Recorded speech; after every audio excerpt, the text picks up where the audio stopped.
విజయవాడ నగరమంతా భారీ వర్షంతో వరదలతో అతలాకుతలం అయిపోతుంటే ప్రభుత్వం పట్టించుకోకపోగా, డిప్యూటీ సీఎం గారు రాకపోగా, home minister Balakrishna Lokesh Babu TDP Chandrababu తప్ప ఎవరూ రాకపోగా ప్రజలు కూడా కొంతమంది కుమ్మక్కయ్యి మోసాలకి పాల్పడుతున్నారు.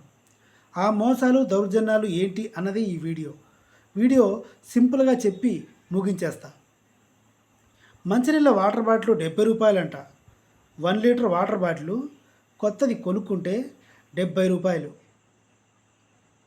గత 2 రోజుల నుంచి పవర్ సప్లై లేదు. పవర్ సప్లై ఆపేశారు కాబట్టి సరిపోయింది. ఒకవేళ ఎక్కడైనా షార్ట్ సర్క్యూట్ అయితే మొత్తం నగరం అంతా వాటర్ ఉంది కాబట్టి ఎక్కడ పట్టుకున్నా కరెంట్ షాక్. 10 రూపాయల బిస్కెట్ ప్యాకెట్ 30 రూపాయలు అమ్ముతున్నారు. హోటల్లో పొద్దున్నదైనా సరే, సాయంత్రందైనా సరే, మరుసటి రోజుదైనా, ఇంతకుముందు రోజుదైనా సరే నోరు మూసుకొని తీసుకోవాలి, లేదంటే లేదు. ప్రభుత్వం నుంచి విజయవాడ నగర ప్రజల కోసం వచ్చింది 7 బోట్లు మాత్రమే. ఇప్పుడు మిగతా కనిపిస్తున్న బోట్లన్నీ ప్రైవేటు బోట్లు.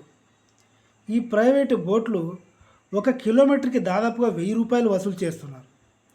వస్తే రండి, ఎక్కండి, లేదంటే లేదు.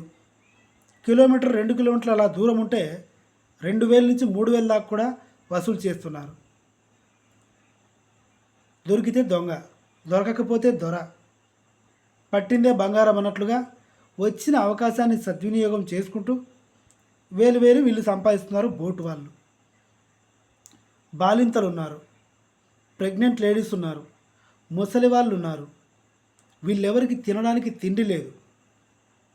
చంద్రబాబు నాయుడు పర్యటిస్తున్నప్పుడు ఒక ముసలావాడు ఒక బాబును చూపించి తినడానికి తిండి లేదు అని చెప్తే వచ్చేసారి కూడా మీరు మాకే ఓటేయాలి అనే విధంగా 2000 చూపించి చంద్రబాబు నాయుడు గారు వెళ్ళిపోయారు.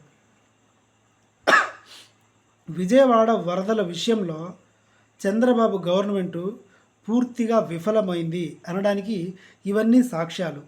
ప్రభుత్వం దగ్గరుండి ఇరుక్కుపోయిన వాళ్ళను, చనిపోయిన వాళ్ళను వీళ్ళందరినీ హెలిప్యాడ్ ద్వారా సపరేట్ సేఫ్ ప్లేస్ అంటే చుట్టుపక్కల ఏముంది, లైక్ వియ్యూరు, మచిలీపట్నం అంటే సముద్రం ఉంది, ఓకే.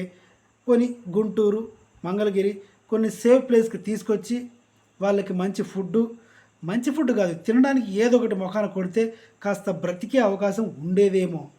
కాబట్టి పూర్తిగా ఇది ప్రభుత్వ వైఫల్యమే.